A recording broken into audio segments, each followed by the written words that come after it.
السلام علیکم جی. شاہ ولی اللہ محدث دہلوی رحمۃ اللہ تعالیٰ علیہ ایک بہت بڑا نام ہے برصغیر کا.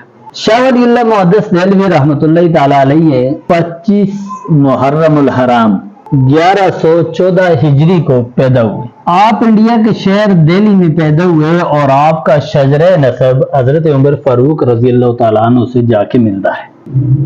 آپ شاہ عبد الرحیم رحمت اللہ تعالیٰ علیہ کے بیٹے تھے اور شاہ وجی الدین رحمت اللہ تعالیٰ علیہ کے پوتے تھے. امام شاہ ولی اللہ رحمت اللہ تعالیٰ علیہ کے یہ جو نام ہے نا امام شاہ ولی اللہ، یہ لوگوں کی طرف سے دیا گیا نام ہے. ویسے ان کا جو نام تھا وہ قطب الدین احمد تھا، یعنی کہ جو اصل نام ان کا جو رکھا گیا تھا وہ قطب الدین احمد نام رکھا گیا تھا. آپ رحمت اللہ تعالیٰ علیہ کے بارے میں کہا جاتا ہے کہ آپ 7 سال کی عمر میں حافظ قرآن بن گئے تھے اور 15 سال کی عمر میں آپ نے دینی علوم حاصل کر لیے تھے. اور اس کے ساتھ ساتھ 17 برس کی عمر میں آپ کے والد محترم کا انتقال ہو چکا تھا. اس کے بعد 12 سال تک آپ دہلی کے ایک مدرسہ رحیمیہ میں درس و تدریس کا کام کرتے رہے. شاہ ولی اللہ محدث دہلوی رحمت اللہ تعالیٰ علیہ نے تصانیف و تالیف یعنی کتابوں کو لکھنا، مختلف امور پہ اپنے علم کو جمع کرنے میں زندگی کے 20 سال گزارے.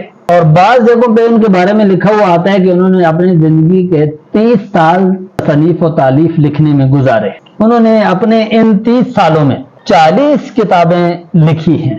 اور سب سے بڑا جو کارنامہ آپ کا وہ یہ ہے کہ شاہ ولی اللہ محدث دہلوی رحمۃ اللہ تعالیٰ علیہ نے فارسی زبان میں قرآن کا ترجمہ لکھا ہے. شاہ ولی اللہ محدث دہلوی رحمۃ اللہ تعالیٰ علیہ کو ہم سے بچھڑے کئی برس بیت گئے، بلکہ صدیوں پر محیط ایک تاریخ ہے، لیکن آج بھی ان کا نام زندہ ہے.